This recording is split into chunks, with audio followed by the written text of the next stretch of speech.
Strength often lies hidden in the most unassuming places, waiting for the right moment to emerge. In a bustling city repair shop, this truth would come to life on an otherwise ordinary night. What began as a brazen attempt by a gang to intimidate and rob the owner of a repair business would spiral into a confrontation that dismantled their dangerous operations. None of the gang members could have imagined that a quiet, homeless drifter was a former Special Forces operative with years of combat expertise and would come to the man's rescue. Hell-bent on revenge, their arrogance would cost them dearly. Their plans of domination would crumble, their members would be humiliated, and they would face the justice they had long evaded.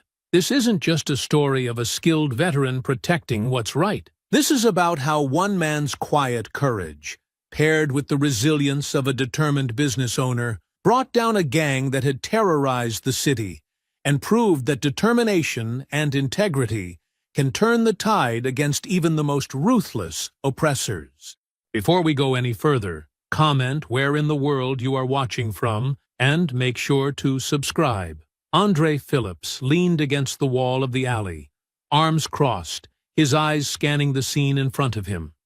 The late afternoon sun cast jagged shadows across the cracked pavement, and the distant hum of traffic filled the air. From where he stood, Andre could see the street clearly, the people passing by, the shifting rhythm of life he no longer felt part of. He liked this spot because it gave him just enough cover to observe without being noticed. A man walked down the sidewalk, brisk but unhurried. White guy, mid-40s, dressed plainly in a worn jacket. He looked like the kind of man who worked hard, someone who didn't belong in a neighborhood like this. Andre frowned, watching the man head straight toward a group of young men gathered near the corner. Trey Malone stood at the center, his voice carrying easily over the low buzz of the street. He was tall, with a swagger that announced he owned the block. Behind him, Rico and Sean flanked him, their postures lazy but ready. Dante lingered a step behind, quieter than the others, but still part of the pack. "Yo, you're the guy with the repair shops, right?" Trey's voice cut through the air, loud enough for Andre to hear. The man slowed, his expression tightening. "Yeah, what's it to you?" Trey stepped forward, his grin sharp and dangerous. "We've been meaning to talk to you." "Business is good, huh?" Andre sighed and pressed back against the wall. He didn't need to hear the rest to know where this was going. He'd seen it 100 times before. Guys like Trey always started with words, building to something worse. Andre's gut twisted, but he stayed rooted. "Not my fight," he reminded himself. "It's fine," the man said, his voice firm but calm. "I don't need anything from you." Rico laughed. "See, that's the thing. You don't know what you need until someone tells you." Sean stepped closer, tilting his head. "You're doing good, man. Real good. But this is our block, and we take care of people. Call it insurance." Andre's fists tightened, his jaw clenching as he watched the man stand his ground. The guy didn't look scared, but Andre could see the tension in his stance, the way his hands stayed close to his sides. He was thinking about how to get out of this. Problem was, Trey and his crew weren't going to make it that easy. "I'm not interested," the man said, his voice sharper now. "Step aside."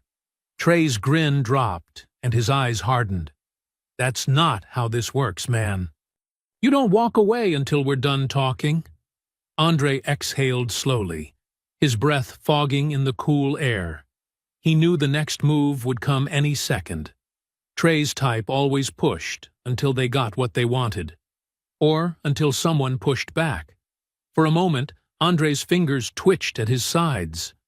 The urge to intervene gnawed at him, but his feet stayed firmly planted. "Listen," the man said, his tone dropping into something more threatening. "I don't know who you think you are, but you're not getting a damn thing from me." The silence that followed was heavy, like the world was holding its breath. Rico leaned forward, a smirk spreading across his face. "You got a mouth on you, huh? Let's see how tough you really are." Andre shook his head, muttering to himself, "Walk away, man. Just walk away." But Daniel didn't. He stood his ground. Andre shifted against the wall, his hands shoved deep into his coat pockets. The tension in the air thickened as the men closed in around the white guy. "Daniel," he'd heard someone call him. Andre could see the man stiffen, his jaw tightening as Trey stepped into his space. "You're making this harder than it has to be," Trey said, his grin turning razor-sharp. "Let's keep it simple. Empty your pockets." Daniel crossed his arms, refusing to back down. "I told you, I'm not giving you anything. Go find someone else to bother." Rico let out a low whistle. "Ooh, tough guy. You hear that, Trey? He thinks he's got options." Andre's gut churned as Sean leaned closer, his hand reaching toward Daniel's chest. Daniel swatted it away, but Trey laughed, his amusement filling the alley like a bad smell. "Man, you've got guts. Stupid, but gutsy," Trey said, shaking his head. He gestured to Rico. "Help our friend here loosen up." Before Daniel could react, Rico shoved him hard, slamming him against the wall.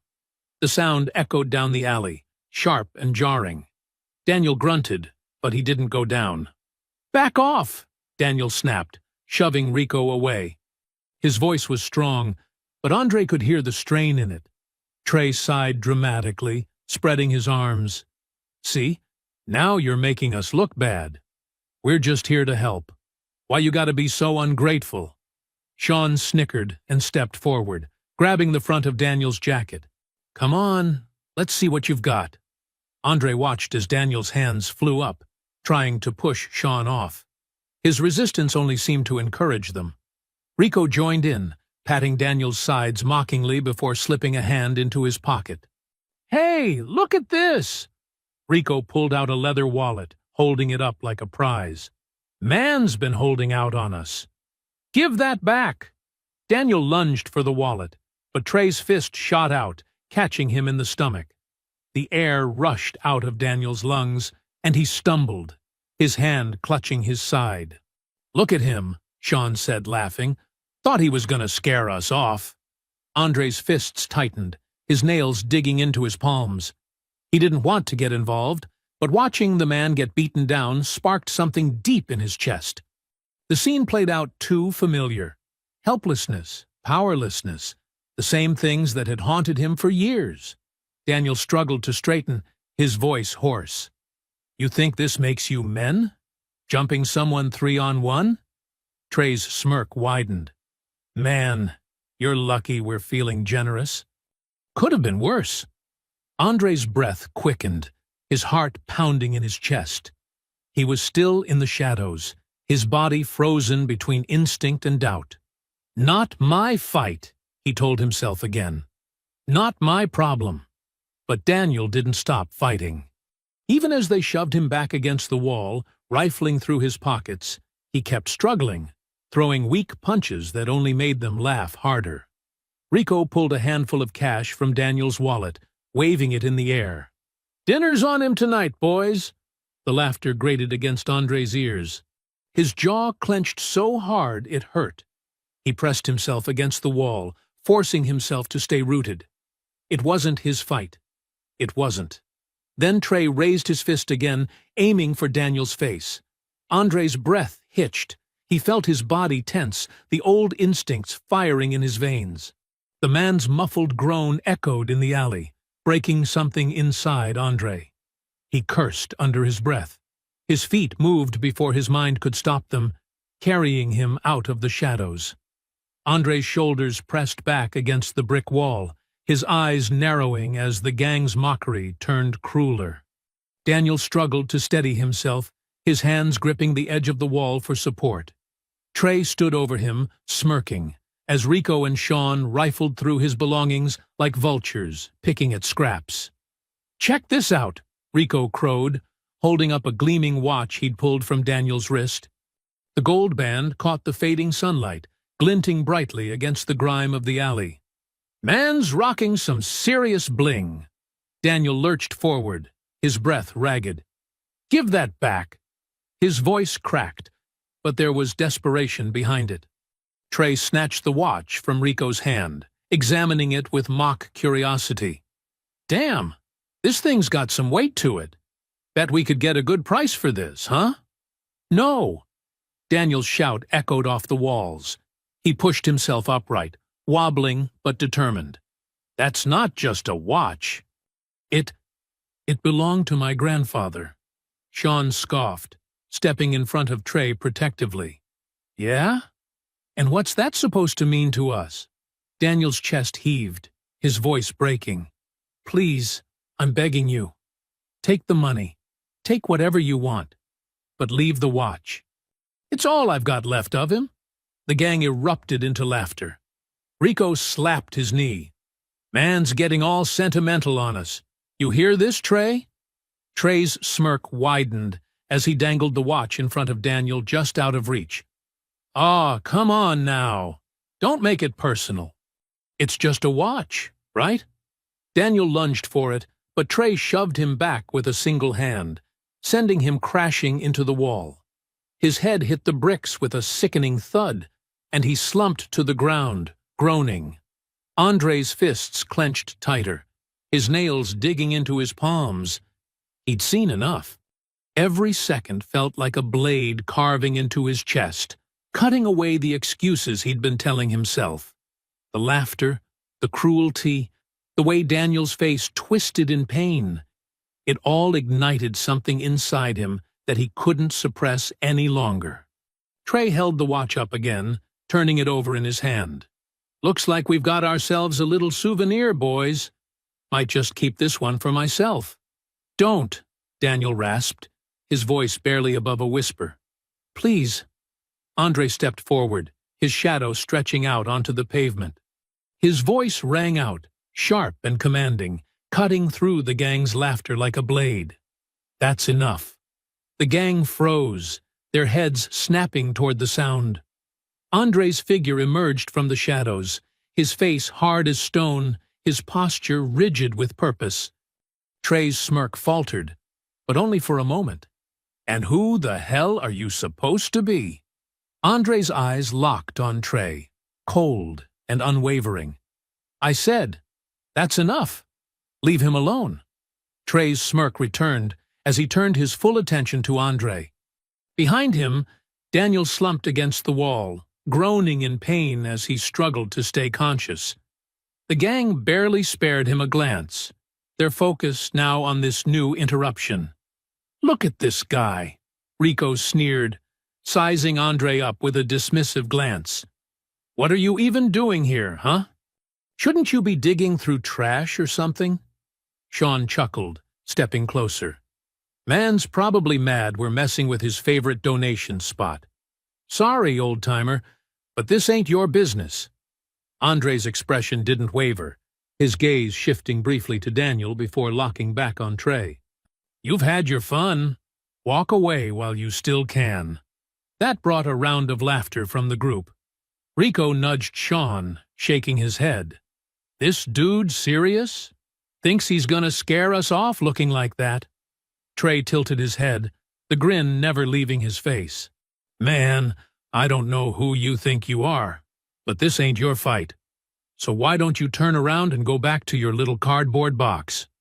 Andre's hands unclenched slowly, his shoulders rolling back as he straightened his posture. His voice was calm, almost too calm. "Last warning. Leave. Now." The gang exchanged glances, and for a moment, Trey's grin faltered. There was something in Andre's tone, something unnervingly steady, but he pushed the thought aside. He waved a hand dismissively. "Get this guy out of here," Trey said to Rico and Sean. "Show him what happens when you don't mind your business." Rico moved first, lunging at Andre with an outstretched arm. Andre shifted his weight effortlessly, sidestepping the charge and driving a hard elbow into Rico's ribs. The sound of the impact was sharp, followed by Rico's grunt of pain as he stumbled back. "What the—" Sean started, but Andre was already moving. His fist connected with Sean's jaw in a clean, powerful arc, sending him reeling. Andre's movements were fluid, precise, his years of training surfacing like muscle memory. Trey cursed under his breath. "What are you idiots doing? Get him!" Rico recovered, charging again, this time with more aggression. Andre ducked under the swing of Rico's arm, stepping into his space and delivering a sharp uppercut to his chin. Rico staggered, collapsing to his knees, clutching his face. Sean came at him next, swinging wildly. Andre blocked the first strike with his forearm, countering with a palm strike to Sean's chest that knocked the wind out of him. Sean crumpled, gasping for air as he stumbled back into the wall. "Is that all you've got?" Andre said, his voice steady, eyes flicking between the remaining men. Trey's face darkened as he stepped forward, cracking his knuckles. "You think you're hot stuff, huh? 3-on-1, and you're still standing? Let's see how long that lasts." Andre stood his ground, his stance unwavering. His sharp, calculating gaze followed Trey's every movement as the gang leader circled him, looking for an opening. Trey threw a feint, then lunged with a quick jab. Andre leaned back just enough for the punch to miss, countering with a swift kick to Trey's knee.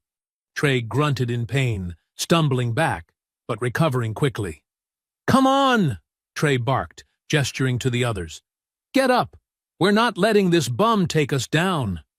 Rico and Sean staggered back to their feet, flanking Andre as Trey advanced again. Andre took a deep breath, his body relaxed but ready, his focus razor-sharp.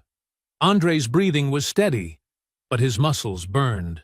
Trey circled him like a wolf, his lips curling into a snarl. Rico and Sean flanked him, emboldened by Trey's command. They weren't done yet, and Andre knew it. "You ain't so tough now, are you?" Trey taunted, flexing his hands as he gestured for Rico to move in. 3-on-1, old man. Let's see how long you can keep this up." Andre pivoted on his heels, tracking their movements. Rico lunged first, throwing a wide punch. Andre deflected it with his forearm, but Sean was right behind him. A fist connected with Andre's side, the sharp pain forcing him to stumble back. Trey seized the moment, stepping in with a brutal hook that clipped Andre's jaw. His vision blurred as he staggered, barely regaining his footing before Rico swung again. This time, Andre wasn't fast enough. The punch landed squarely in his ribs, the air rushing out of his lungs. "You're slowing down," Sean jeered, throwing a kick that struck the back of Andre's knee. He dropped to the ground with a grunt, one hand pressing against the pavement for support. Andre rolled to avoid a stomp from Rico, using the momentum to push himself back to his feet. But his movements were slower now, his body already aching from the barrage of hits. Trey's laughter echoed in his ears as he braced himself for the next attack. Rico came at him with a wild swing, and Andre managed to dodge, countering with a quick jab to Rico's chest. It bought him a moment of breathing room, but Sean rushed in next. His fist connected with Andre's shoulder, the impact radiating pain down his arm. Andre bit back a groan, his vision narrowing as he tried to focus. His mind raced through scenarios, calculating his next move, but his body was screaming for relief. He could feel the fight slipping away, each strike chipping away at his defenses. "Not so cocky now, huh?" Trey sneered, stepping forward. His fist slammed into Andre's stomach, doubling him over. Before Andre could recover, Sean delivered a sharp elbow to his back, sending him sprawling to the ground. Andre gritted his teeth, his hands pressing against the cold pavement as he struggled to rise.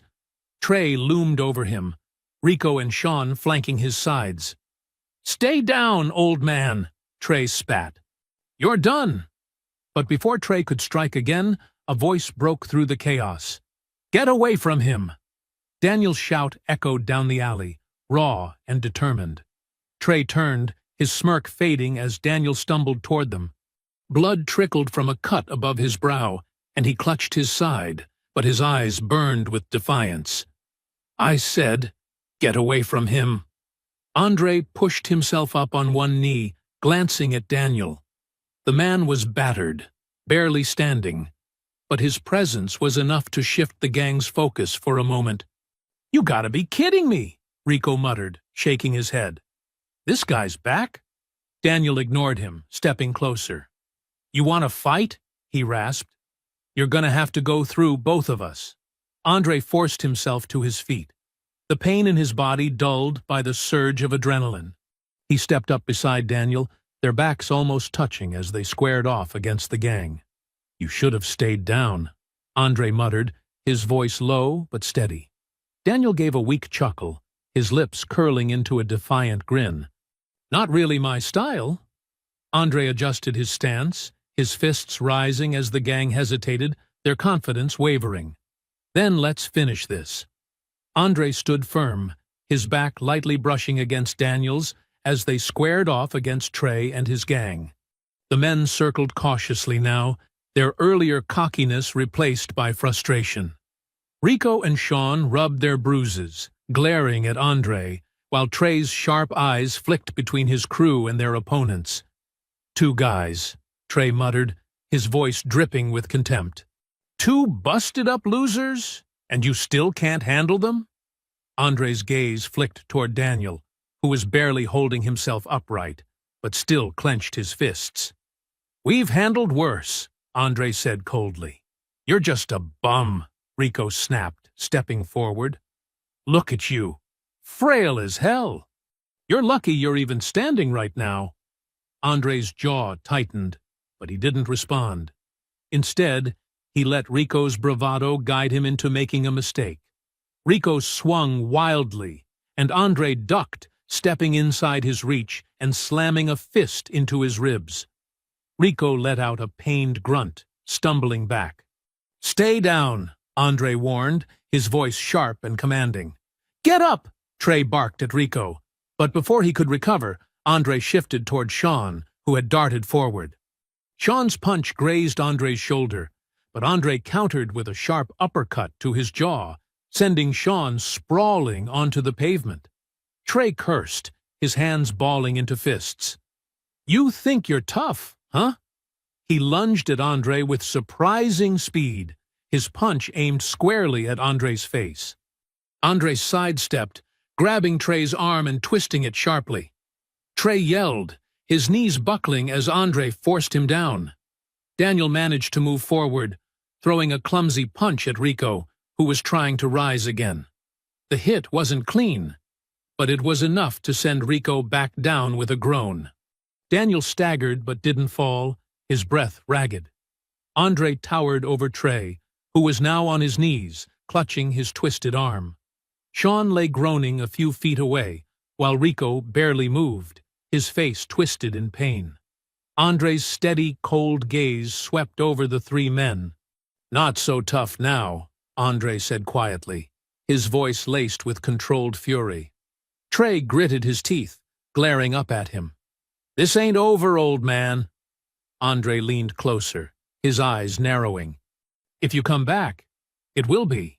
For a moment, silence settled over the alley, broken only by Daniel's labored breathing.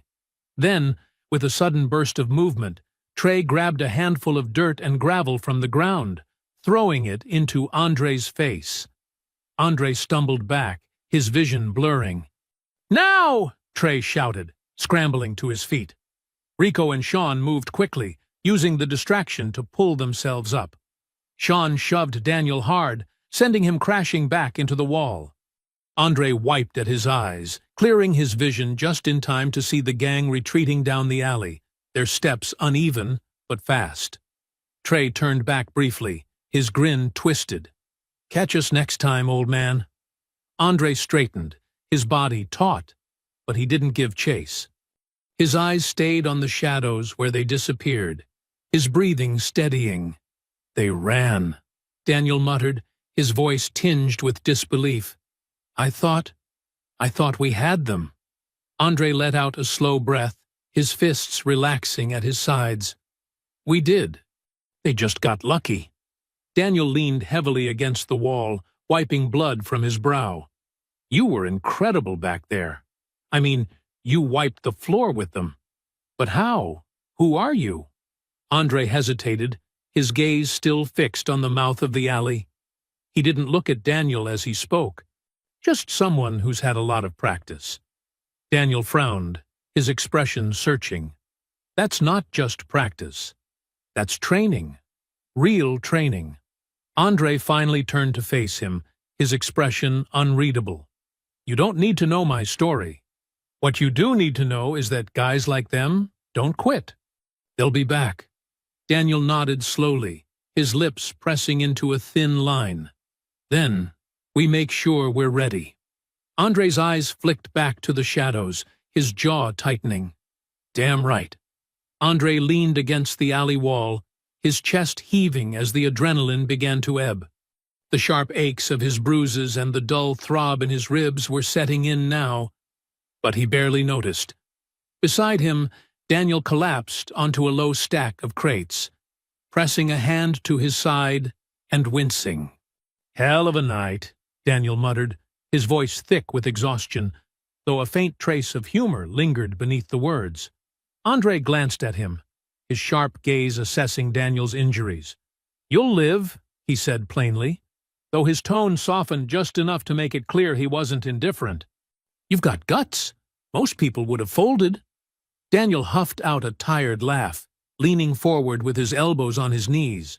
Guts, stupidity. Sometimes hard to tell the difference. Andre allowed himself a faint smirk. Sometimes it's both. For a moment, the two sat in silence, the faint hum of the city filling the air. Andre let his gaze sweep across the alley, ensuring the gang was truly gone. His muscles remained taut, but for now, the danger seemed to have passed. You saved me, Daniel said suddenly, breaking the quiet. His tone was heavier now, the weight of the night sinking in. If you hadn't stepped in, I don't even want to think about what they would have done. Andre's eyes flicked to him briefly before returning to the alley. You held your own, he said simply, brushing off the praise. You weren't going to make it easy for them. Daniel shook his head, his voice firm. Don't downplay it. They were going to kill me, and we both know it. Andre didn't respond right away. His jaw tightened, and he looked away, his mind replaying the fight. You didn't deserve what they tried to do, he said quietly. No one does. Daniel exhaled slowly, his shoulders slumping. Still, thank you. I mean it. Andre nodded, the faintest sign of acknowledgement. You'd have done the same.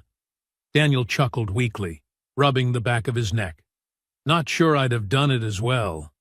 The way you handled yourself back there, that wasn't just luck. You knew exactly what you were doing. Andre stiffened slightly, his face unreadable. I've had practice. Yeah, Daniel said, his brows furrowing. That much is obvious. You've been through some things, haven't you? Andre hesitated, his gaze shifting to the ground. Enough to know how to end a fight, he said finally, his voice low. Daniel studied him for a moment, then leaned back against the crates, wincing as he adjusted his posture. Look, I don't know what you've been through, and I'm not going to pry. But I know one thing. A guy like you shouldn't be out here. Andre's head tilted slightly, his eyes narrowing. What are you saying? Daniel straightened, his expression growing more resolute. I'm saying you deserve better than this. He gestured vaguely to the alley around them. Living out here, scraping by. That's not where you belong. Andre frowned, the words striking a chord he wasn't sure he wanted to acknowledge. It's not that simple. Maybe not, Daniel said, his tone softening. But I'm alive because of you. I owe you, and I don't like leaving debts unpaid. Andre folded his arms across his chest, his eyes narrowing slightly. I didn't help you for a payout. I know, Daniel said quickly, raising a hand. And that's exactly why I want to help you. Look, I own a chain of repair shops. I could use someone who knows how to handle tough situations. Someone reliable. Someone like you. Andre's brow furrowed as he studied Daniel, his face unreadable. You're offering me a job? Daniel shrugged, though the motion made him wince. Yeah. Call it gratitude, call it me wanting someone like you on my team. Either way, the offer's there. Andre didn't answer immediately, his mind racing. He hadn't expected this. Not tonight. Not ever. You don't even know me, he said finally, his voice quiet but firm. I know enough, Daniel replied. I know you didn't have to step in tonight, but you did. That tells me everything I need to know. Andre stared at him for a long moment, his expression softening just a fraction. You don't owe me anything. Maybe not, Daniel said, his tone lightening. But I want to do this. So, think about it. Andre nodded slowly, his gaze drifting back to the alley's entrance. I'll think about it. Daniel smiled faintly, leaning back with a sigh. Fair enough. Just don't take too long. Guys like Trey don't stay down for long. Andre's lips curled into a faint smirk. Neither do we. Andre glanced at the mouth of the alley, his sharp eyes scanning for any sign of the gang's return. The streets beyond were quiet now, the faint glow of streetlights casting long shadows over the pavement. Beside him, Daniel struggled to his feet, leaning heavily on the crates for support. You good to walk? Andre asked, his voice steady but laced with concern. Daniel nodded, though his wince betrayed the truth. Yeah, might take me a minute, but I'll make it. Andre stepped closer, offering an arm. Daniel hesitated for a moment before accepting the help, draping an arm over Andre's shoulder. Together, they began moving toward the main street, their steps slow and uneven. This shop of yours nearby? Andre asked, breaking the silence. Just a few blocks down, Daniel said, his voice strained but determined. I've got a first aid kit there. Should be enough to patch us up. Andre nodded, adjusting his pace to match Daniel's. The night air was cool against their skin, the quiet streets offering a strange sense of calm after the chaos of the alley. Neither of them spoke much as they walked, the unspoken weight of what had just happened settling over them. When they reached the shop, Daniel fumbled with his keys, his hands trembling slightly. Andre took the keys from him without a word, unlocking the door and pushing it open. The faint smell of oil and rubber greeted them, mingling with the metallic tang of tools and machinery. Daniel gestured toward a small office at the back of the shop. First aid kit's in there. Andre guided him to the office, helping him onto a worn leather chair before moving to the cabinet Daniel had pointed out. The kit was small but well stocked, a testament to the kind of work that went on in the shop. Let me see, Andre said, pulling out antiseptic and gauze. Daniel started to protest but stopped when Andre gave him a pointed look. Fine, he muttered, leaning back in the chair. But you're next, Andre snorted quietly. We'll see. He worked quickly, cleaning the cut on Daniel's brow and taping it up with practiced efficiency. Daniel hissed at the sting of the antiseptic, but stayed still, watching Andre with a curious expression. You've done this before, Daniel said after a moment. A lot, I'm guessing. Andre didn't look up, his hands steady as he secured the bandage. Enough times. Daniel studied him, the question hanging in the air between them. But this time, he didn't press. Instead, he offered a faint smile. Thanks, Andre nodded, stepping back. Your turn to sit still. Daniel chuckled weakly, his hand gesturing toward the chair. Fair's fair. Andre settled into the chair, and Daniel grabbed the kit, moving with deliberate care. His hands were slower, less certain, but he managed to clean the scrapes on Andre's knuckles and tape up a bruise on his shoulder. You've got a few more miles on you than I thought, Daniel said, his tone light but not mocking. Andre raised an eyebrow. That's supposed to be a compliment? Yeah, Daniel said, his grin widening. And I don't give those out often. Andre allowed a faint smirk to tug at his lips. Lucky me. They sat in silence for a while, the hum of the shop's old fluorescent lights filling the space. Daniel leaned back in his chair, letting out a slow breath. You know, he said, his tone thoughtful, You'd be good here. At the shop, I mean. I wasn't just talking earlier. Andre's brow furrowed slightly, his gaze shifting to the floor. I don't know if I'm cut out for that anymore. You're cut out for more than you think, Daniel said firmly. And we could use someone like you. These streets are rough, and having someone who knows how to handle themselves, it'd make a difference. Andre didn't respond immediately, his thoughts racing. He'd been drifting for so long, it felt strange to even consider staying in one place. But something about Daniel's words, about this shop, felt different. I'll think about it, Andre said finally, his voice quiet, but sincere. Daniel smiled faintly, nodding. That's all I'm asking. Andre stood, testing his bandaged shoulder. You need rest. Both of us do.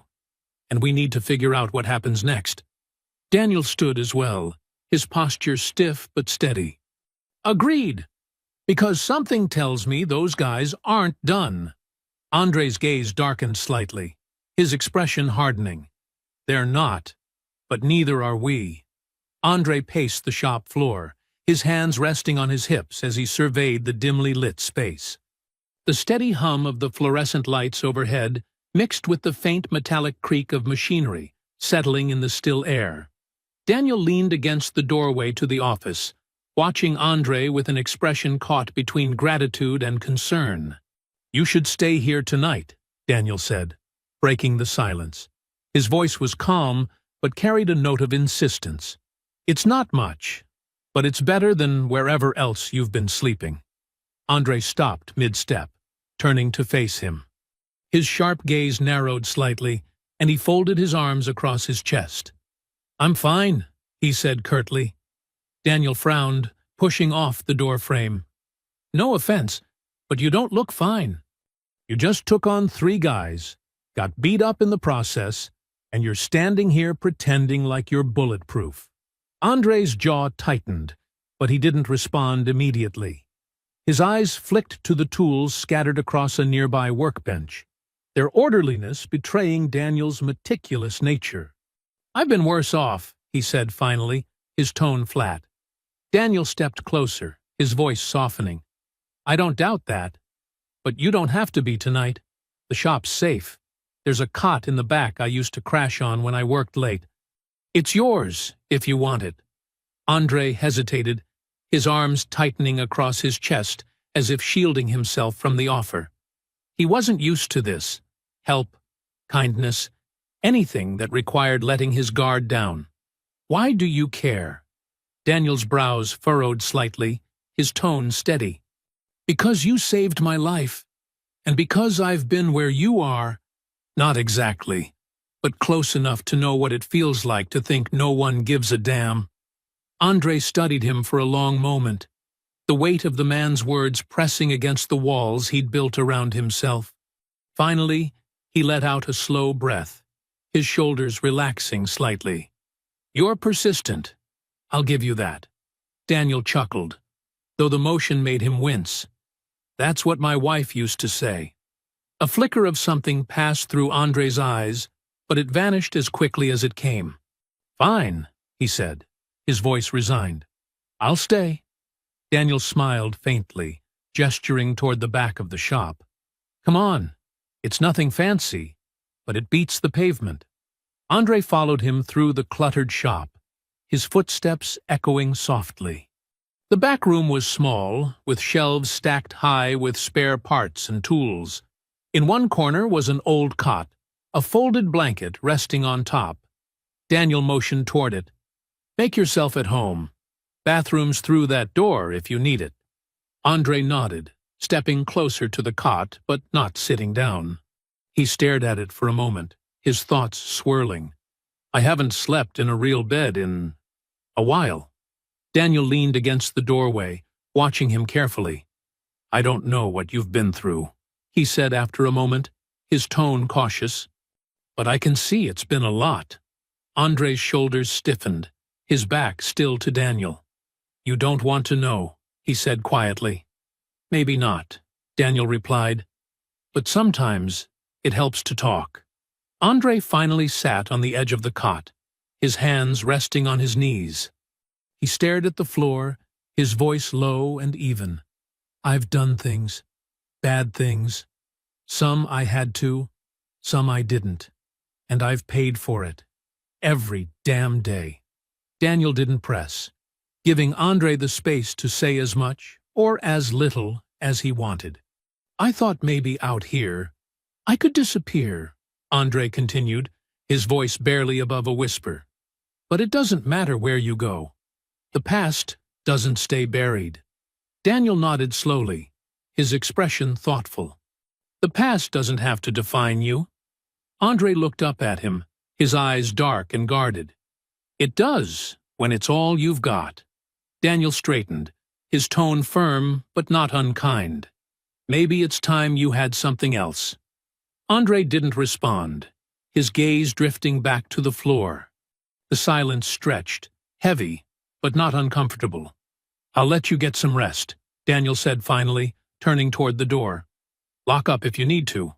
We'll figure out the next steps in the morning.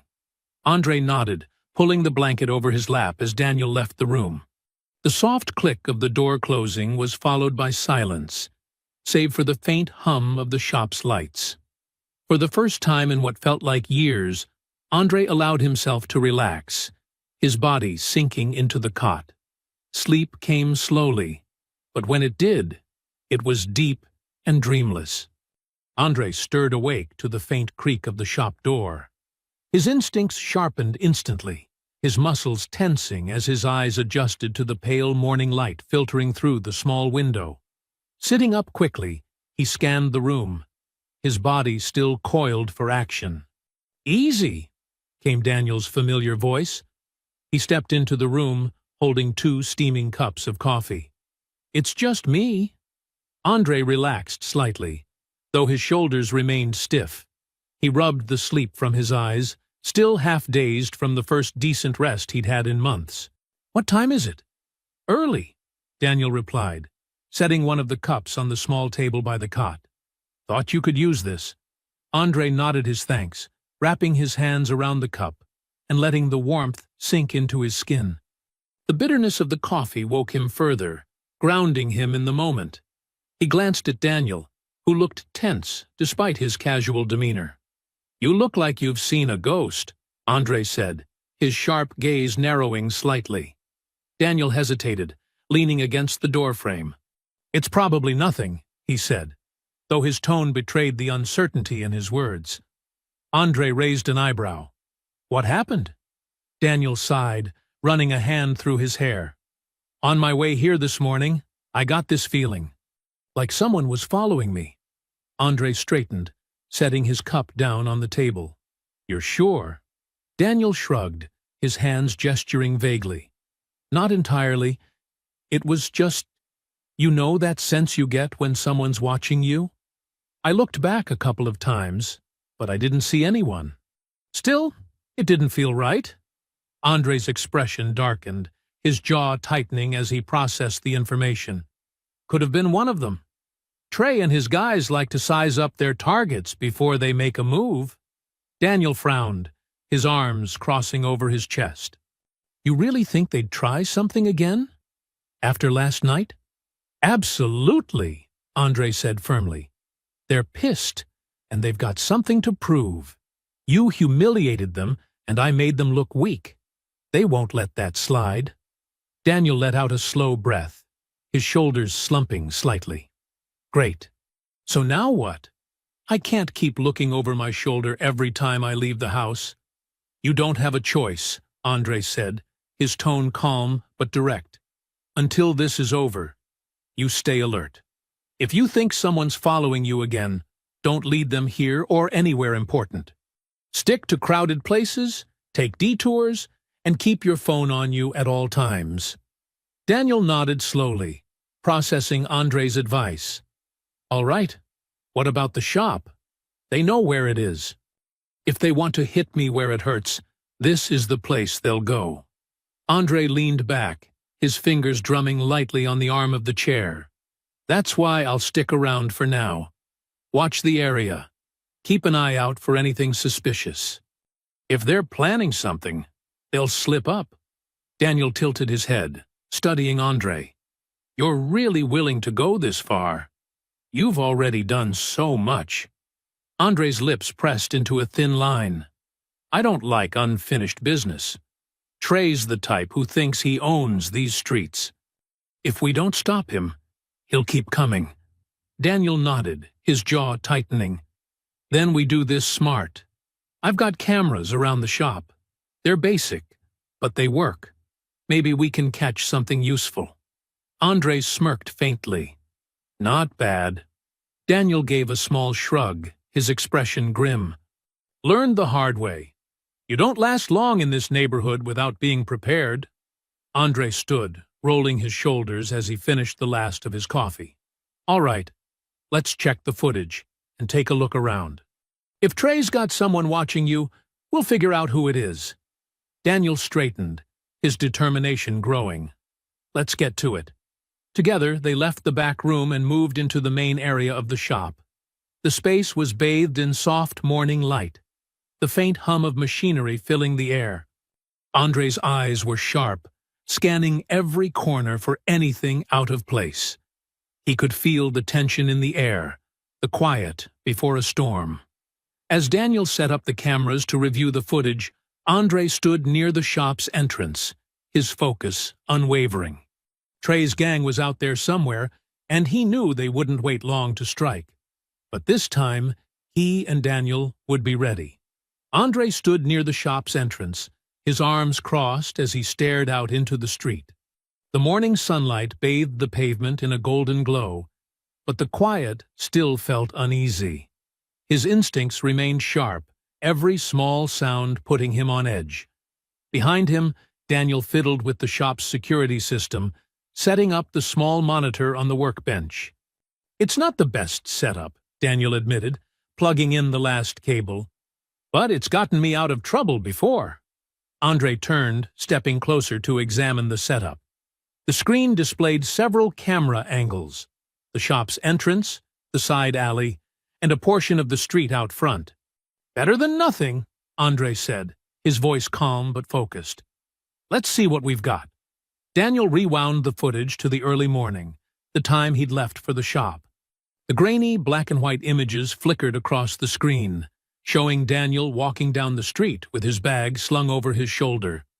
At first, nothing seemed out of the ordinary, just a few passing cars and the occasional pedestrian. There, Andre said suddenly, pointing to the corner of the screen.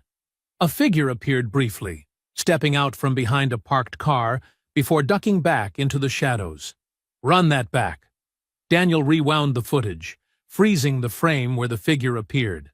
The person was hooded, their features obscured, but their stance was unmistakable, deliberate, watchful. Daniel let out a low whistle. You were right. Someone was tailing me.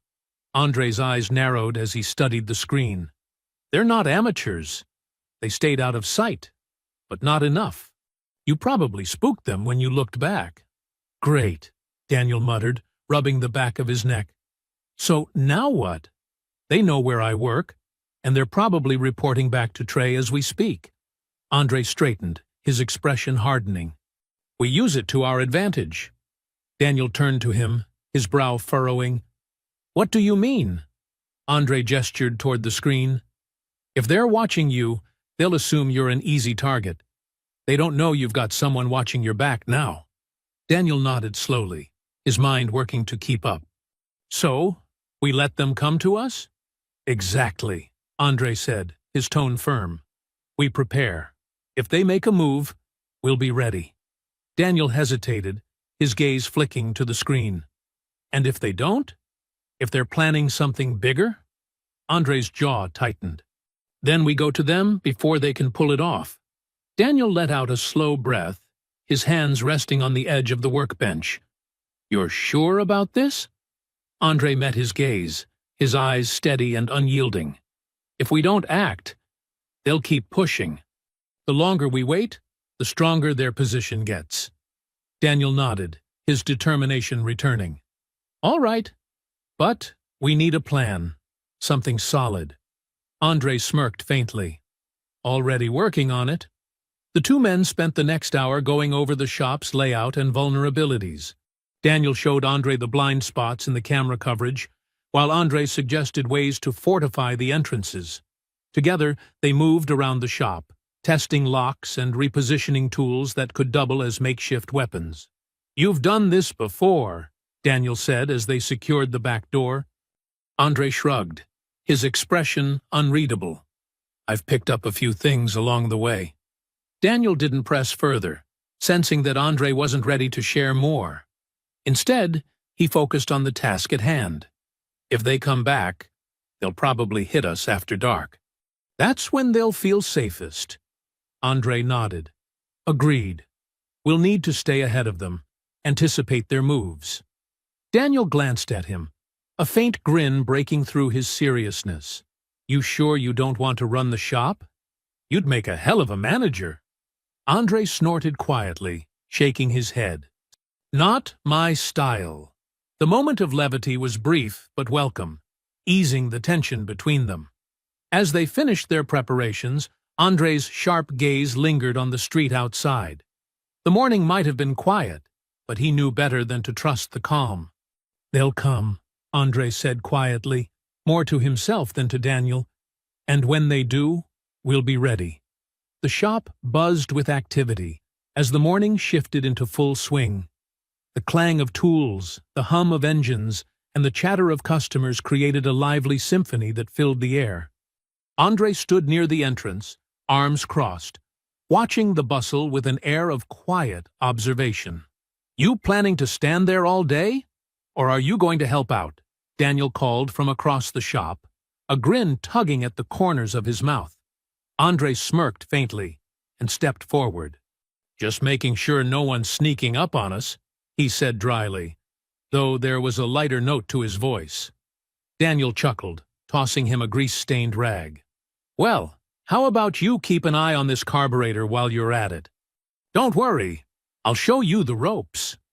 Andre caught the rag with ease, moving to the workstation Daniel had pointed out. It wasn't long before another employee, a younger man named Pete, approached, his expression equal parts curious and skeptical. "You the new guy?" Pete asked, raising an eyebrow as he handed Andre a wrench. "Just helping out," Andre replied, his tone neutral as he studied the engine in front of him. Pete nodded, watching as Andre's hands moved with practiced precision. "You've done this before?" "Not exactly," Andre said, focusing on tightening a bolt.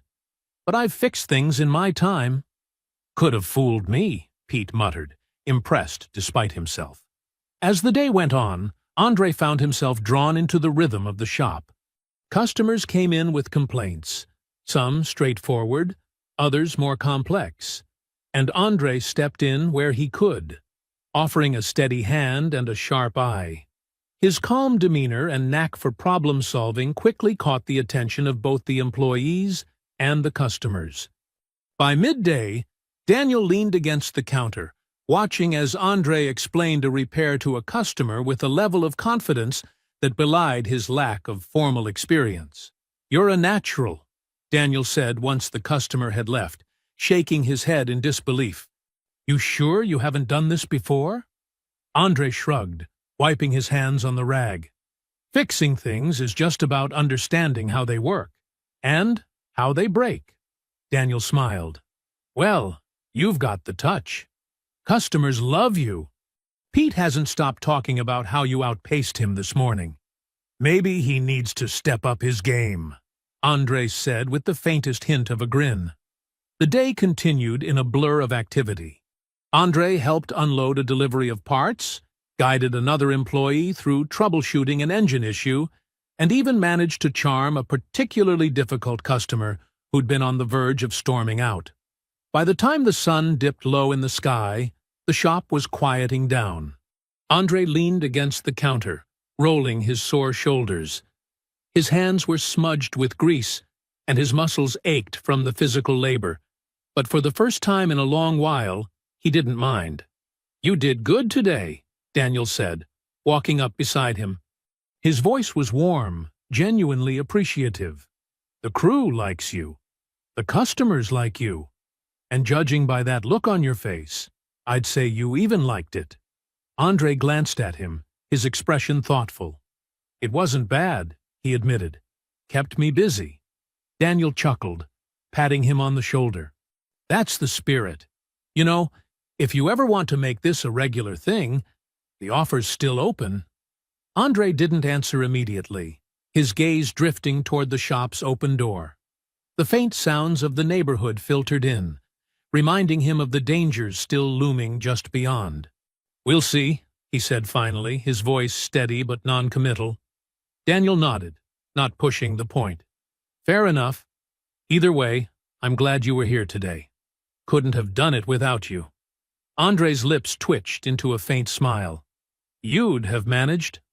Maybe, Daniel said with a grin. But it wouldn't have been as fun.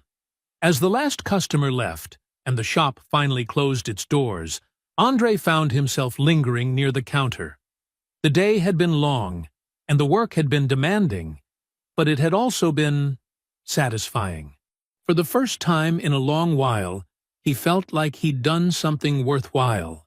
The shop was quiet, its hum of activity replaced by the soft creaks and groans of the building settling into the night. Andre sat at the small table in the back room, a mug of reheated coffee in his hands. Across from him, Daniel leaned back in his chair, looking more relaxed than he had all day. You fit in better than I thought you would, Daniel said with a small smile. The guys already respect you, and I've got a feeling the customers will start asking for you by name soon. Andre shook his head, his lips twitching into a faint smirk. Don't get ahead of yourself. One day doesn't make me part of the crew. Daniel shrugged, his grin widening. You'd be surprised. Around here, loyalty isn't just about time. It's about showing up when it counts, and you've already done that more than once. Andre sipped his coffee, letting the words hang in the air. He wasn't used to hearing that kind of praise, and he wasn't sure what to make of it. We'll see, he said finally, his tone non-committal. Daniel nodded, standing and stretching. Well, I'm calling it a night. You good to stay here again? The cot's all yours. Andre hesitated, his gaze dropping to the mug in his hands. Yeah, he said after a moment. Appreciate it. Anytime, Daniel replied, heading toward the door. Get some rest. You've earned it. Andre stayed at the table for a while after Daniel left, his thoughts drifting. The day's work had left him feeling something. Not quite peace, but close enough to make him uncomfortable. He wasn't sure how to handle it. Eventually, he turned off the light and lay down on the cot. The blanket was scratchy, and the room was drafty, but sleep came easier than he expected. His body ached, but it was the kind of ache that came from honest work, and that was something he hadn't felt in a long time. Hours later, a sound jolted him awake. Andre's eyes snapped open, his senses immediately alert. He lay still, straining to hear. Faint voices drifted through the shop, low and muffled, but unmistakably there. Looks like the cameras are still up. We'll have to take those out first. Andre's muscles tensed. The voices were coming from outside, just beyond the shop's front door. He sat up silently, his movements careful and deliberate. Sliding out of bed, he moved toward the door of the back room, his bare feet making no noise on the cold floor. Think he's still here? Another voice asked, its tone wary. Probably, came the reply. Doesn't matter. We're just scoping the place tonight. Trey said we hit it tomorrow when it's empty. Andre's jaw tightened as he crept toward the front of the shop, his body moving instinctively, every step measured. Through the narrow window by the entrance, he could make out the silhouettes of two men lingering near the doorway. They were hunched, their gestures quick and furtive. What about the cameras? The first voice asked again. Relax, the second replied. We'll cut the power before we go in. Trey's got it all planned out. Andre's mind raced. He could wait, try to catch them off guard. But if they realized he was here, It might escalate into something worse. Instead, he decided to send a clear message. He reached over and flicked the light switch, flooding the shop with bright fluorescent light. The voices outside cut off immediately. Andre unlocked the front door with a deliberate click, opening it just enough to let them see his shadowed figure. His voice was low and calm, but it carried a sharp edge that cut through the silence. "If you're smart, you'll run. Now!" The two men froze, their eyes wide as they scrambled to process the sudden shift. "Shit," one of them muttered, backing away. "Let's go," the other hissed, tugging at his companion's arm. Andre stepped fully into the doorway, his imposing frame silhouetted by the shop's light. His gaze was cold, unyielding. "Tell Trey I'm waiting. And I'm not the patient type." The men didn't need any more convincing. They bolted, their footsteps echoing down the street as they disappeared into the night. Andre watched them go, his expression unreadable. Only when the silence returned did he step back inside, locking the door behind him. He stood there for a moment, his breathing steady as his adrenaline began to fade. Turning off the lights, he moved back to the cot, his mind already working through what needed to be done before morning. Morning light crept through the shop's narrow windows as Andre stood near the counter, his arms crossed and his expression grim. Daniel walked in, his movements slower than usual, rubbing the sleep from his eyes. He paused when he saw Andre's stance. "What's with the look?" Daniel asked, his voice still rough from sleep. "Something happen?" Andre nodded, his tone even but firm. "They were here last night." Daniel froze, his eyes widening. "What? Here? What did they do?" Andre gestured toward the shop's entrance. "They were scoping the place. Talking about cameras, cutting power, hitting us when the shop's empty. They ran when I turned the lights on and made it clear I wasn't going to let it slide." Daniel let out a low whistle, running a hand through his hair. "Damn. I didn't think they'd come back so soon." "They're not wasting time," Andre said, his voice calm but tense. "Trey's got a plan, and they're confident. We need to be ready." Daniel nodded, his expression hardening as he moved to the workbench. "All right. What do we do?" Andre stepped closer, his sharp eyes scanning the shop's layout. "First, we make sure they don't catch us off guard. Reinforce the doors and windows. Anything that slows them down gives us an advantage." Daniel grabbed a toolbox, pulling out a hammer and nails. "I've got some spare wood we can use for the windows. The doors are solid, but I'll check the locks just in case." "Good," Andre said. "We'll also need to adjust the cameras. Right now, they're easy to spot. Move them higher, out of reach, and angle them better to cover the entrances." Daniel set the tools down and gestured toward a ladder leaning against the wall. "There's a drill in the cabinet. I'll help you get those adjusted." Andre nodded, already moving toward the cabinet. "We'll also need a backup plan if they cut the power. Flashlights, battery-operated lights, whatever you've got." "I've got a few lanterns for emergencies," Daniel said, opening a storage bin and pulling them out.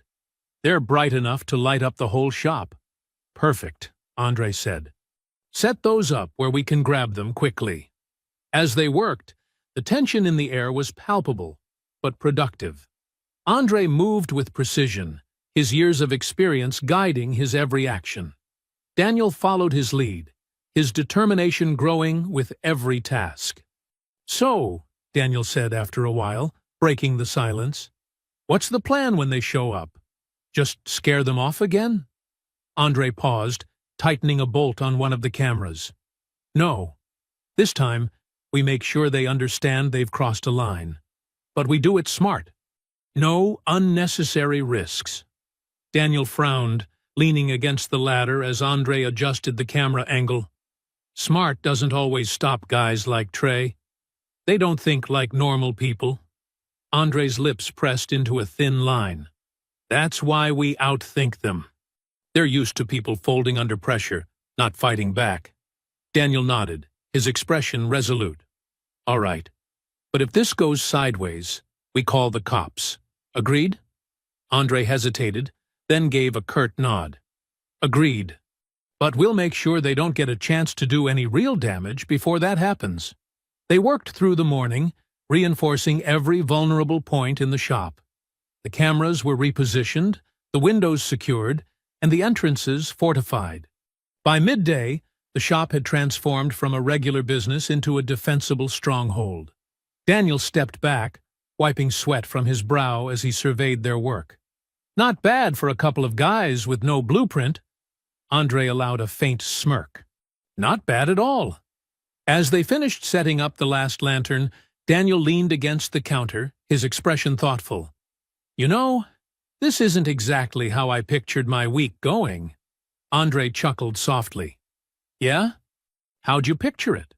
Fixing cars, arguing with customers, and maybe catching a game on TV, Daniel said with a shrug. Not reinforcing my shop to fend off a gang. Andre's smirk faded slightly, his gaze steady. You're doing what needs to be done. Most people wouldn't. Daniel looked at him, his eyes narrowing slightly. What about you? You're doing more than I ever could have expected. Why? Andre's expression hardened, though his voice was calm. Because I've seen what happens when people like Trey think they can do whatever they want. And I've seen what it takes to stop them. Daniel nodded slowly, understanding the weight behind Andre's words. Well, I'm glad you're here. Couldn't do this without you. Andre didn't respond immediately, his gaze drifting toward the street outside. Let's just hope it's enough. The shop was eerily quiet as evening fell, the kind of silence that made every creak and rustle seem louder than it was. Andre sat near the counter, his back to the wall, his eyes fixed on the darkening street outside. Daniel paced the floor, his arms crossed tightly over his chest. How long do you think we've got? Daniel asked, his voice breaking the heavy quiet. Andre glanced at his watch, then back to the street. They'll come when they think no one's watching. Probably soon. Daniel let out a frustrated breath, shaking his head. I keep thinking about how this could all be avoided. I mean, we've got the cameras. We've got their faces. Can't we just call the cops now? Andre's jaw tightened. You could. They'd send someone out, take a report, maybe patrol the area for a day or two. But Trey and his guys would be back as soon as the heat died down. Daniel stopped pacing, leaning against the counter. So what? We just handle this ourselves? What's the point of having cops if they won't do anything until the damage is already done? Andre's eyes darkened, his voice steady, but edged with a quiet anger. That's how it works in places like this. Police only show up when there's a body on the ground or something they can slap on a headline. Daniel frowned, his frustration mounting.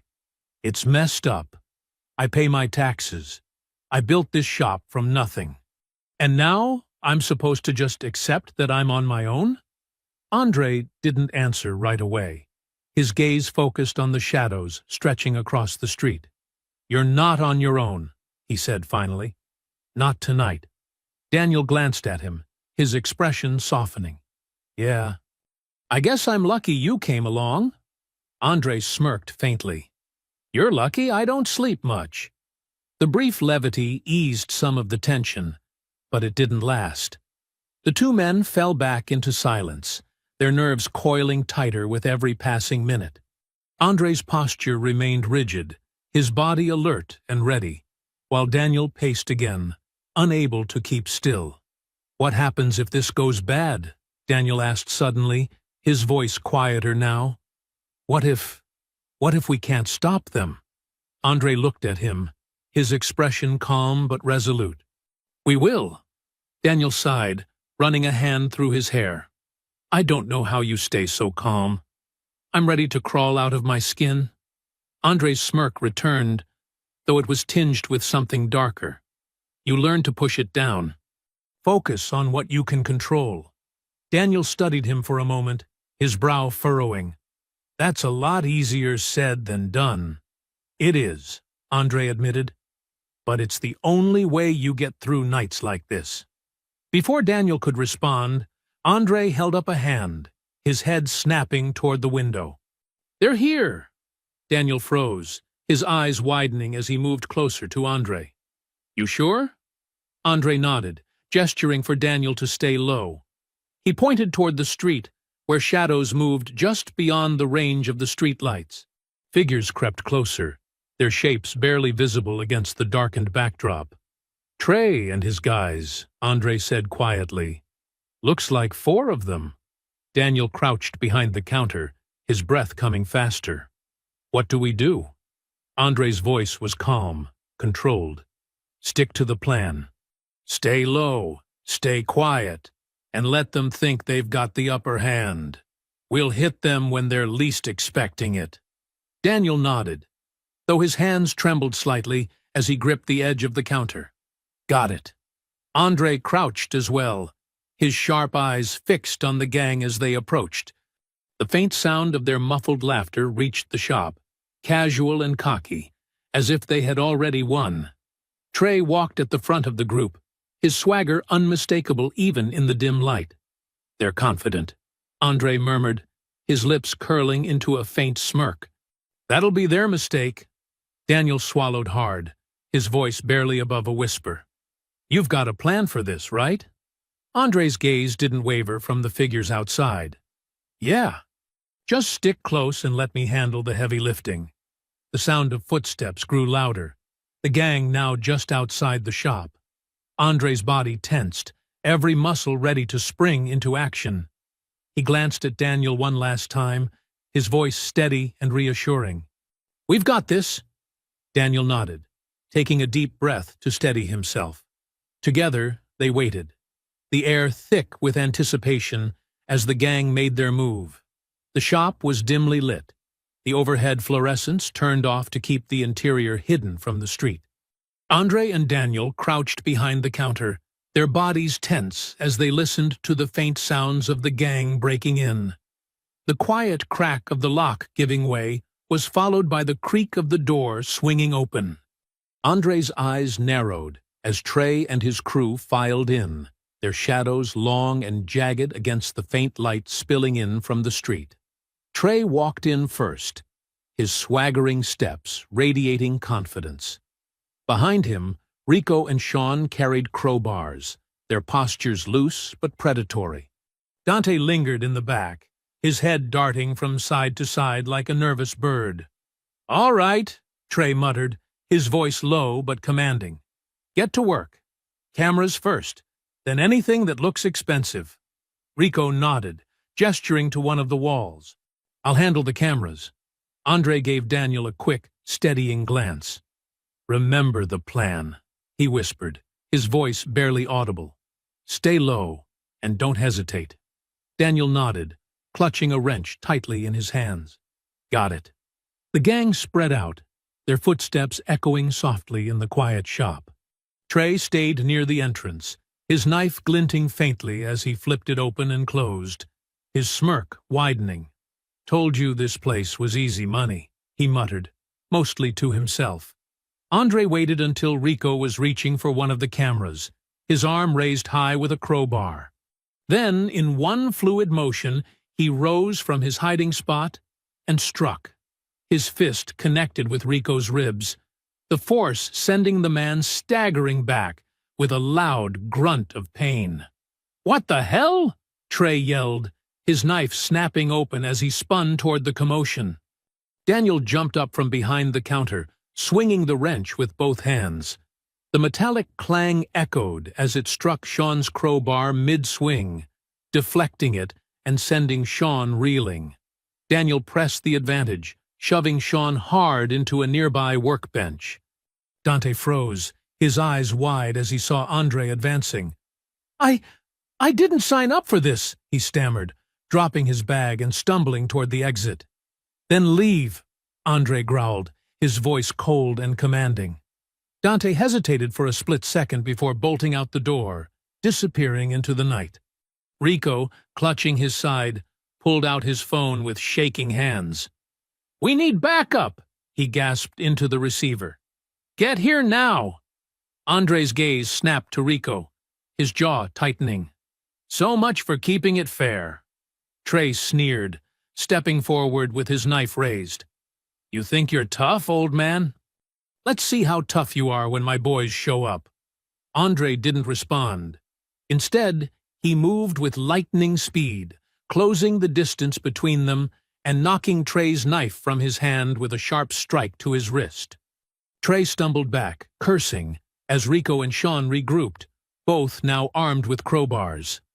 The fight was only beginning, and Andre could hear the faint sound of approaching footsteps outside. "Daniel," Andre called, his voice sharp. "Get ready. This isn't over." Daniel gritted his teeth, his grip tightening on the wrench, as the two men prepared for the next wave. The odds were about to get worse. The sound of hurried footsteps echoed outside, growing louder as Rico's reinforcements approached. Inside, the chaos of the fight continued. Andre was locked in a brutal exchange with Trey and Rico, their crowbars swinging with sharp, metallic whooshes. Meanwhile, Daniel faced off against Sean, who grinned cruelly as he brandished a wrench he'd snatched from a workbench. "You really think you can take me?" Sean taunted, circling Daniel with a predator's swagger. "You're just a grease monkey playing hero." Daniel gritted his teeth, his mind racing. He couldn't match Andre's raw power or precision, but he didn't have to. The shop was his domain, and he knew every corner, every tool, every weakness. He just needed to play it smart. As Sean lunged, Daniel sidestepped, letting the wrench miss him by inches. "That all you got?" Daniel said, trying to keep his voice steady despite the adrenaline surging through him. Sean sneered. "I'm just getting started." Daniel led Sean further into the shop, maneuvering toward the rear where he'd been working earlier in the day. His eyes flicked toward the air compressor, a sturdy tool sitting near a loose coil of heavy-duty hoses. An idea sparked in his mind, and he shifted his stance, letting Sean think he was on the defensive. "Running already?" Sean jeered, advancing with another wild swing. Daniel ducked under the attack, his hands brushing against the coiled hose as he moved. "Not running," he muttered. "Just leading." Sean didn't catch the words. He pressed forward, closing the gap between them with reckless confidence. Daniel stepped back, his foot brushing against the air compressor pedal. He braced himself, grabbing the coil of hose with one hand while keeping the other near the compressor switch. As Sean swung again, Daniel twisted to the side, pulling the hose with him. The heavy coil tangled around Sean's legs, tripping him and sending him sprawling onto the concrete floor with a loud thud. "What the?" Sean sputtered, trying to free himself. Daniel didn't waste a second. He slammed his foot down on the compressor pedal, and a burst of air hissed through the hose. The pressure tightened the coils around Sean's legs, pinning him in place. Sean cursed, thrashing against the binding hose. "You're dead, grease monkey! You hear me?" Daniel stepped back, catching his breath as he grabbed a nearby wrench for defense. "Keep yelling," he said, his voice sharper now. "Maybe your friends will hear how bad you're losing." Sean growled, his hands clawing at the hose. But his struggles only tightened the coils further, leaving him immobilized. Daniel glanced toward the rest of the shop, where Andre was still fending off Trey and Rico. The sound of more footsteps outside signaled the arrival of the reinforcements Rico had called. Daniel's stomach sank, but he squared his shoulders, gripping the wrench tighter. "Andre!" he shouted, his voice cutting through the clamor. "We've got company!" Andre's eyes darted toward Daniel for a brief moment, his expression grim but resolute. "Stay sharp. We're not done yet." Daniel nodded, his breath steadying. He'd outsmarted one of them, but the fight was far from over. The shop was about to become a battlefield. The sound of pounding footsteps grew louder, echoing through the shop. Trey's reinforcements burst through the door, a trio of burly men who immediately sized up the scene. Their confidence was clear as they joined the fray, spreading out to corner Andre and Daniel. Andre stood near the center of the shop, his body coiled like a spring, his eyes sharp and calculating. His shirt was streaked with grease and sweat, but his stance was unwavering. The fight had ignited something in him, something he hadn't felt in years, a raw, primal focus. Rico smirked as one of the new arrivals, a tall man with a shaved head, stepped forward with a crowbar in hand. "Let's see how tough you are now, old man," Rico sneered. Andre's lips curled into a faint smirk, his voice steady and cold. "I've handled worse." The tall man lunged first, his crowbar slicing through the air. Andre moved instinctively, his body reacting faster than his thoughts. He sidestepped the swing and drove his elbow into the man's ribs, the impact reverberating with a sickening crack. The man let out a sharp grunt, stumbling back. Trey shouted orders, his voice laced with anger. "Don't just stand there! Take him down!" Two more men charged Andre simultaneously, one swinging a wrench while the other aimed a punch at his head. Andre ducked under the punch, grabbing the man's arm and twisting it with practiced precision. The man cried out as Andre slammed him into the wall, the force knocking over a set of tools. The second attacker came at him with the wrench, but Andre blocked the strike with his forearm, the pain barely registering. His other hand shot forward, landing a brutal punch to the man's stomach that left him gasping for air. Across the shop, Daniel was fending off another of Trey's crew, using his wrench to parry blows while trying to maintain his footing. "Andre!" he shouted, his voice strained. "Little help here?" Andre glanced over, his instincts taking in the entire battlefield. He grabbed a nearby tire iron, hurling it with precision. It struck the man Daniel was fighting in the leg, making him stumble. Daniel seized the opening, swinging his wrench and knocking the man's weapon from his hands. "Nice throw!" Daniel called, backing up toward Andre. Andre gave a curt nod, his focus returning to Trey and Rico, who were circling him warily now. "You've got good aim for a homeless guy," Rico said mockingly, though the nervous edge in his voice was clear. Andre's smirk widened, his voice calm but laced with confidence. "Amazing what a little food and rest can do." He flexed his hands, feeling the strength surging back into his body. "You boys picked the wrong night," Trey growled, stepping forward with a snarl. "We're not scared of you." "You should be," Andre said flatly. Trey lunged again, this time with renewed aggression. Andre met him head-on, blocking the initial strike and countering with a powerful kick to Trey's knee. The gang leader staggered, his balance faltering as Andre followed up with a hard elbow to his jaw. The tall man with the shaved head recovered and charged again, swinging wildly. Andre ducked and countered with a brutal uppercut, the force sending the man sprawling to the ground. "Stay down," Andre said, his tone leaving no room for argument. Meanwhile, Daniel had managed to disarm his opponent and used the edge of a workbench to pin the man against the wall. His chest heaved with exertion, but his determination didn't waver. "They're running out of guys," Daniel called, glancing at Andre. "Doesn't mean they're done," Andre replied, his voice steady as he stepped toward Trey, who was clutching his ribs and glaring daggers at him. Trey's got too much pride to walk away now. The gang leader spat blood onto the floor, his expression twisted with rage. "You think you've won? You don't know who you're messing with." Andre tilted his head slightly, his gaze cold and unyielding. "I don't care who you are. You've already lost." Trey hesitated for the first time, his bravado flickering as Andre took another step forward. Around them, the remaining gang members faltered, their earlier confidence shattered by the relentless assault. Andre's movements had grown sharper, faster, his instincts fully awakened. He could feel his strength returning, bolstered by the day's rest and the surge of adrenaline. For the first time in years, he felt like the man he used to be, a fighter, a protector. The brawl wasn't over yet, but the tide had turned. Andre and Daniel stood side by side, battered but unbroken, ready to finish what the gang had started. The shop was a battlefield.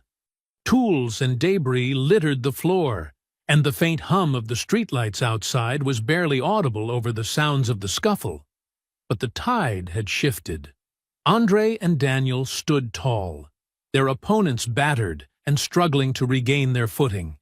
Andre delivered a sharp punch to Rico, sending him crashing against a stack of tires. The man groaned, clutching his ribs as he slumped to the ground, no longer able to fight. Trey swung wildly at Andre with a crowbar, but Andre sidestepped effortlessly, his movements precise and deliberate. With a powerful strike, Andre disarmed Trey, sending the crowbar clattering across the concrete floor. "Enough!" Andre growled, grabbing Trey by the front of his jacket and shoving him backward. Trey stumbled, tripping over his own feet and falling to the ground. Meanwhile, Daniel wrestled with one of the reinforcements, using his weight to pin the man against a workbench. With a grunt of effort, Daniel grabbed a nearby bungee cord and wrapped it around the man's wrists, securing him tightly. "Stay down!" Daniel snapped, stepping back to catch his breath. The remaining gang members hesitated, their earlier confidence completely shattered. One of them tried to dart for the exit, but Andre moved like lightning, intercepting him with a swift kick that sent him sprawling. The man groaned, his face pressed against the cold floor, as Andre grabbed a length of heavy-duty rope from a nearby shelf. "Tie them up," Andre called to Daniel, his voice firm but calm. Daniel nodded, grabbing more cords and ropes from the workbench. Together, they worked quickly, binding the gang members' hands and feet. Sean thrashed as Daniel secured him, his curses filling the air. "You're making a big mistake, grease monkey. Trey's got connections. You don't know who you're messing with." Daniel yanked the cord tighter, leaning close enough for Sean to hear his growl. "I know exactly who I'm messing with. A bunch of punks who think they can bully people into giving them what they want." Across the shop, Andre hauled Trey to his feet, his cold gaze locking onto the gang leader's furious glare. "You're done," Andre said quietly, his tone carrying the weight of finality. "You tried to take everything from him, and you failed." Trey spat at the ground, his face twisted with rage. "You think this is over? You think tying us up fixes anything?" Andre's expression didn't waver. "You're not walking away from this." One by one, the gang members were tied up and secured in a line near the shop's center. Andre and Daniel stood over them, their breathing heavy, but their postures strong. The shop was a mess, but they'd won, and the gang was defeated. Daniel wiped sweat from his brow, glancing at Andre. "Now what?" Andre crossed his arms, his sharp gaze sweeping over the subdued gang. "We call the cops." Daniel frowned slightly. "And if they don't show up?" "You said it yourself. They don't always care about places like this." Andre nodded, his jaw tightening. "They'll show up this time. They've got no choice. We've done all the work for them." Daniel grabbed his phone, his hands still trembling slightly as he dialed. As he explained the situation to the operator, Andre crouched in front of Trey, his voice low and icy. "You thought you could walk in here, take what you wanted, and walk away. That's not how it works." Trey glared at him, his bravado faltering. "You don't scare me." Andre smirked faintly, his voice even colder. "Good. Because the next people you'll have to deal with will be wearing badges." Trey's jaw clenched, but he didn't respond. Daniel hung up the phone, letting out a shaky breath. "They're sending a squad car." "Shouldn't be long." Andre stood, his focus returning to the group of subdued men. "Good. We'll keep watch until they get here." The two men stood together, side by side, as the adrenaline slowly began to fade. The shop was quiet again, save for the occasional groan from the tied-up gang members. Daniel glanced at Andre, a faint smile breaking through his exhaustion. "We did it." Andre nodded, his gaze still on the gang. "Yeah, we did." The faint wail of sirens pierced the still night, growing louder with each passing moment. Andre and Daniel stood by the counter, their eyes fixed on the shop's entrance. The gang members sat tied up in the center of the room, their expressions ranging from sullen to furious. "You really think the cops are gonna care?" Trey sneered, his voice dripping with defiance, despite the ropes binding his hands and feet. "They'll be on my side soon as they hear who I know." Daniel shot him a sharp glare, his grip tightening on the wrench still in his hand. "You've lost, Trey. Keep talking if it makes you feel better. But it won't change anything." Andre remained silent, his posture calm but commanding as he kept his gaze on the door. "Let them come," he said quietly, his voice steady. "We've got all the proof we need." The sirens grew louder until the flashing red and blue lights filled the windows. 2 squad cars pulled up to the curb, and a pair of officers stepped out, their hands hovering near their holsters as they approached the shop. Andre opened the door and stepped out onto the threshold, raising his hands to show he wasn't a threat. "It's handled," he said calmly. "They're tied up inside." The lead officer, a stocky man with a no-nonsense demeanor, stopped mid-stride, his sharp eyes narrowing as he looked at Daniel. Recognition dawned on his face. "Wait a second," he said, his voice tinged with curiosity. "Aren't you Daniel Cross? You're the owner of that high-end repair shop over in Hillside Heights, right?" Daniel hesitated for a moment before nodding. "Yeah, that's me." The officer frowned, his gaze flicking to the run-down shop behind him. "What are you doing here? You've got a place in one of the wealthiest neighborhoods in the city. Why stick around a spot like this?" Daniel straightened, his tone firm despite his exhaustion. "Because this is where I started. And because people here deserve the same service as the folks over there. I'm not about to abandon the community that gave me my first shot." The officer studied him for a moment, his frown softening into something more like respect. "Fair enough," he said.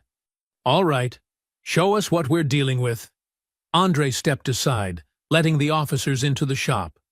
Trey and his gang shifted uncomfortably as the officers approached, their earlier bravado beginning to waver. "You've got nothing on me," Trey spat, trying to muster his usual arrogance. "This is illegal, tying us up like this. I want a lawyer." The second officer, a younger man with a clipboard, smirked faintly as he began taking notes. "You'll get your lawyer down at the station. Right now, you're under arrest for breaking and entering, attempted theft, and assault." Trey's glare shifted between Andre and Daniel, his voice rising with desperation. "This isn't over. You hear me? You think you've won?" Andre stepped closer, his expression cold and steady. "It's over for you," he said quietly. "You messed with the wrong people." The officers began untying the gang members one by one, cuffing them securely before hauling them to their feet. Sean groaned as he was pulled up, his earlier confidence replaced by quiet resignation. "Man, Trey, this is all your fault." "Shut up," Trey snapped, his fury barely masking his fear. As the officers prepared to haul the gang to the squad cars, the lead officer turned back to Daniel. "We'll need statements from both of you at the station. You've done good work here.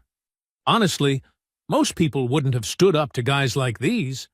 Daniel nodded, his posture relaxing slightly. "Just doing what needed to be done." The officer's gaze lingered on him for a moment. "It's not every day you see someone like you, someone who's made it, still fighting for the places they came from. The city could use more people like that." Daniel's lips twitched into a faint smile. "Thanks. But tonight, I couldn't have done it alone." The officer's gaze shifted to Andre, his brows raising slightly in acknowledgement. "You've got a hell of a friend here." Andre didn't respond immediately, his expression unreadable. "We did what we had to." With the gang loaded into the squad cars and the immediate danger past, the officers left a patrol unit to secure the scene. Andre and Daniel exchanged a glance, exhaustion etched into their faces, but a shared sense of accomplishment lingering between them. "You ready to head down there?" Daniel asked, his voice lighter now. Andre nodded. "Let's finish this." The squad car rumbled softly as it made its way through the quiet streets, the city lights casting faint reflections on the windows. Andre sat in the back seat next to Daniel, his posture relaxed, but his mind still alert. The adrenaline from the night's events hadn't completely worn off, and his sharp eyes occasionally flicked to the passing streets. Daniel leaned back against the seat, exhaling deeply. "Hell of a night," he muttered, his voice heavy with exhaustion but tinged with relief. Andre smirked faintly, folding his arms. "Not your usual work shift, huh?" Daniel chuckled dryly. "Not by a long shot." For a moment, the car was silent, the tension of the night ebbing slightly. But Andre's thoughts were sharp, replaying the conversation he'd overheard earlier between Daniel and the officer. He turned to Daniel, his brow furrowing slightly. "Hillside Heights, huh?" Andre said, his tone casual but pointed. Daniel glanced at him, his brows lifting slightly. "You caught that, huh?" Andre's expression didn't change. "Hard not to. You didn't mention before that you run shops in one of the wealthiest parts of the city." Daniel shrugged, a faint grin tugging at his lips. "Didn't think it mattered." "What difference does it make where I work?" Andre's gaze didn't waver. "It matters when someone like you sticks around a place like this. Most people would have cut ties and focused on the money." Daniel's grin faded slightly, his tone softening. "This shop's different. It's where I started. Back when I was broke and just trying to make something of myself. People here gave me a shot when no one else would. I'm not about to walk away from that." Andre leaned back, his expression contemplative. "Loyalty's rare these days. I'll give you that." Daniel tilted his head, studying Andre. "You sound like you know a thing or two about sticking around when it's hard." Andre didn't respond immediately, his gaze drifting to the window. "You do what you can with what you've got," he said finally, his voice low. Daniel nodded, letting the silence linger for a moment before speaking again. "I meant what I said earlier, you know." Andre turned to him, raising an eyebrow. "About what?" "The job," Daniel said simply. "You've got skills most people don't, and you've got the guts to back them up. I'd be an idiot not to want someone like you on my team." Andre smirked faintly. "You're persistent, I'll give you that." Daniel laughed softly. "It's how I've stayed in business." Andre's smirk faded as he considered the offer more seriously. "I don't know if I'm cut out for something like that. It's been a long time since I had stability." Daniel leaned forward slightly, his voice steady but sincere. "Stability's overrated. What matters is purpose. And you've got that. You just need the right place to use it." Andre studied him for a moment, his expression unreadable. "And you think that place is with you?" Daniel nodded without hesitation. "Yeah, I do." Andre didn't answer right away, his mind racing. He'd been drifting for so long, it was hard to imagine staying in one place, let alone working as part of something bigger. But Daniel's words stirred something in him, a faint but undeniable spark. "I'll think about it," Andre said finally, his voice quiet but sincere. Daniel smiled, leaning back again. "Fair enough. Just know the offer stands." The squad car pulled into the station parking lot, its tires crunching on the gravel. As they stepped out, the weight of the night's events lingered between them, but so did a sense of possibility.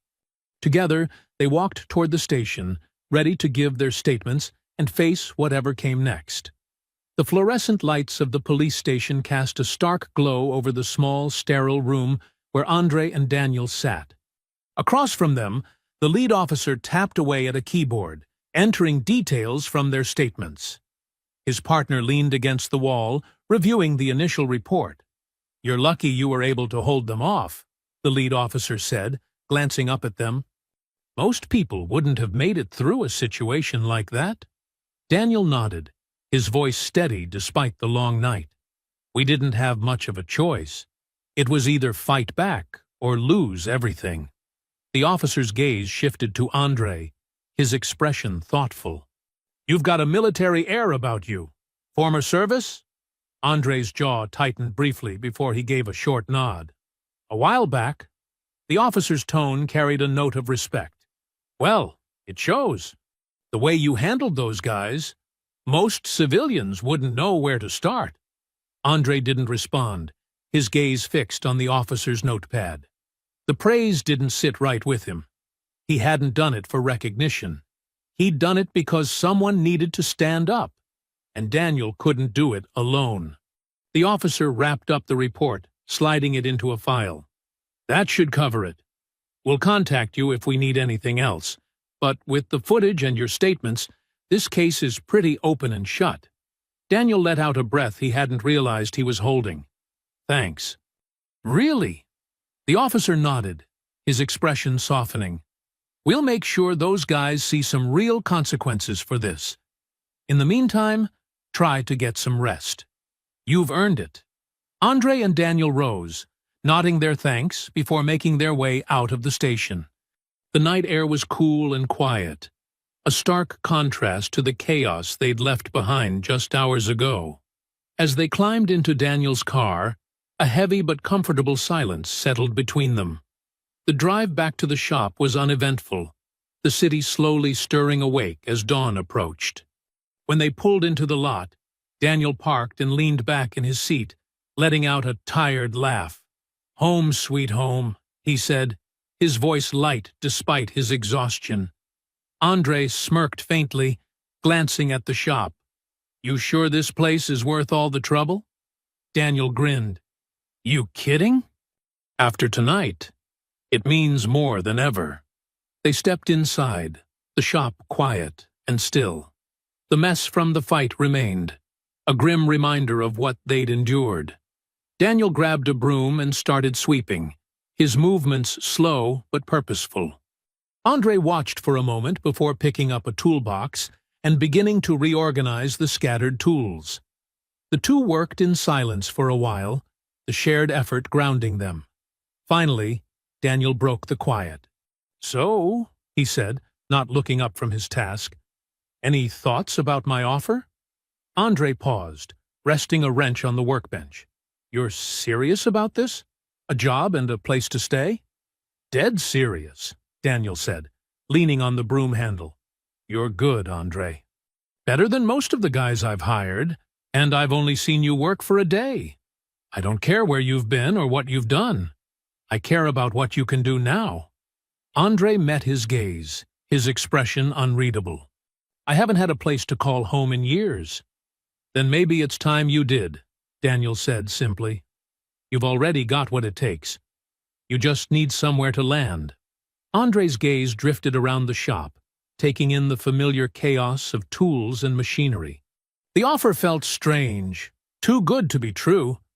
But Daniel's sincerity was hard to ignore. After a long moment, Andre nodded. "All right, I'll give it a shot." Daniel's grin widened, his relief obvious. "You won't regret it. And trust me, it's not just a job. It's a chance to rebuild." Andre smirked faintly. "We'll see." As the first light of dawn crept through the shop's windows, the two men continued to clean, the weight of the night slowly lifting. For the first time in years, Andre felt a flicker of something he thought he'd lost. A sense of belonging. Months later, the shop buzzed with life on a bright afternoon, the steady rhythm of tools clanging against metal mixing with the hum of engines. Andre stood near the main workbench, tightening a bolt on a sleek sports car, his hands steady and precise. He worked with quiet confidence, his movements efficient and practiced. Across the shop, Daniel chatted with a customer, a wide smile on his face as he handed over a receipt. The shop was thriving, the bays filled with vehicles ranging from beat-up sedans to luxury imports. The energy in the air was a far cry from the chaos of the night when Trey and his gang had tried to destroy everything. Andre finished his work and wiped his hands on a rag, glancing around. The place looked better than ever, cleaner, more organized, and bustling with activity. The team Daniel had assembled worked like a well-oiled machine, and Andre had quickly become a key part of it. Daniel approached, holding 2 bottles of water, and handed one to Andre. "You know," he said with a grin, "I think this place has never been busier. We've got people coming in from all over now." Andre smirked faintly, taking a sip of water. "Word gets around when you do good work." "That's not just on me," Daniel said, gesturing to the shop. "You've been a big part of it. Customers ask for you by name now." Andre shrugged, his smirk deepening. "Guess I'm not bad with my hands." Daniel laughed. Understatement of the year. Their moment was interrupted by the chime of the radio on the shop counter. One of the mechanics turned up the volume as a news segment began. The familiar voice of a local reporter filled the room. "In today's news," the reporter said, "a group of men responsible for a string of robberies and assaults, including the attempted break-in at a local repair shop months ago, have been sentenced to lengthy prison terms. The group's leader, identified as Trey Carson, received the maximum sentence for his role in orchestrating the crimes. Authorities credit the cooperation of the shop's staff for helping bring these individuals to justice."